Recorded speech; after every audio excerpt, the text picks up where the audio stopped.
İngilis dilində istifadə olunan qeyri-rəsmi sözlər. Slangs from England. İngiltərədən olan slanglər. Slang nə deməkdir? Yəni, danışıq dilində əsasən işlənir. Müəyyən qruplar tərəfindən, xüsusilə gənclər tərəfindən istifadə olunur. Jargon sözlər bura daxildir. Bəzən etik olmayan sözlər də bura daxil ola bilər. Yəni, hər hansı bir qrup və yaxud da ki, insanlar tərəfindən, belə deyək, istifadə olunan, çox istifadə olunan qeyri-rəsmi sözlər. Amma bunlar rəsmi sözlər deyil. Bunu yadımızda saxlayaq. Anyone who has spent time in England knows it has a lot of its own slang that is not found in other English-speaking countries.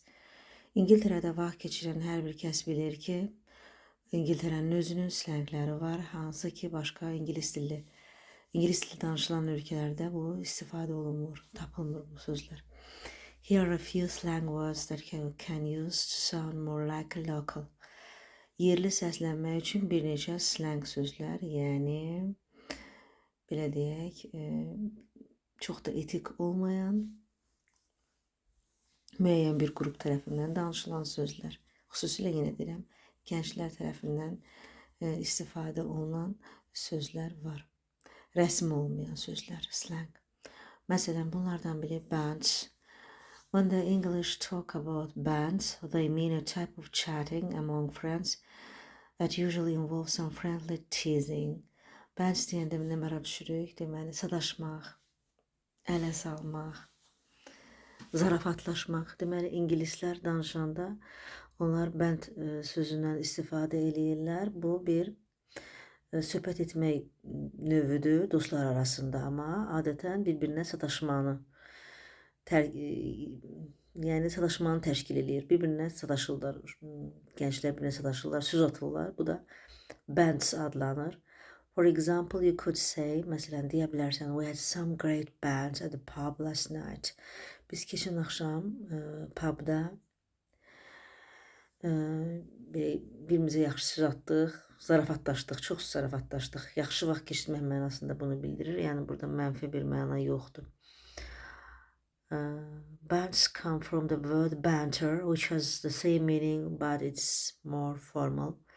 Deməli, band sözü banter sözündən gəlir, hansı ki, eyni mənalısı var, amma banter daha rəsmi səslənir. Ledge. Belə bir söz də işlə bilərik, ledge sözünü. If someone does something great, you might call them a ledge. Kimsə sizə çox yaxşı bir şey edirsə, siz onu ledge adlandıra bilərsiniz. This comes from the word legend. Bu, legend sözündən, yəni əfsanə sözündən gəlir and can be used when someone does something nice for you. Və kimsə sizə yaxşı bir şey eləyəndə bu söz istifadə oluna bilər. For example, thanks for the beer. Pivə üçün çox sağ ol. You are a ledge. Yəni, sən əfsanəsən, sən çox yaxşı adamsan. Minging və ya minger. Bu sözlər nə zaman istifadə olunur, nə deməkdir? If something is disgusting, əgər nəsə çox iyrəncdirsə, çox pisdirsə, xoşa gəlməzdirsə, you might call it minging, which comes from a Scottish word to say something smells bad. Sən minging sözündən istifadə edə bilərsən. Bu da əslində Şotland sözüdür. Və pis iyi gələn bir şeyi bildirmək üçün istifadə olunur. The letter G is pronounced the same way as sing. Deməli, sing sözündəki ng kimi səslənir, oradakı belə deyək, C hərfi, daha doğrusu G hərfi, or ring və ya ring sözündəki sondakı hərf kimi səslənir. Yəni ming, boğaz səsi kimi. English people also use the word minger to describe a person who is very unattractive. İngilislər həm də cəzbedici olmayan, xoşa gəlməyən insanları təsvir etmək üçün minger sözündən istifadə edirlər. Və snog nə deməkdir? A very English word meaning to kiss is snog. Bu da tipik İngilis dili sözüdür. A very English word. Öpmək sözünün sinonimi kimi istifadə oluna bilər. Yenə deyirəm, amma slang formadır bu. No one really knows where the word comes from. Heç kəs bilmir ki, əslində söz hardan gəlib.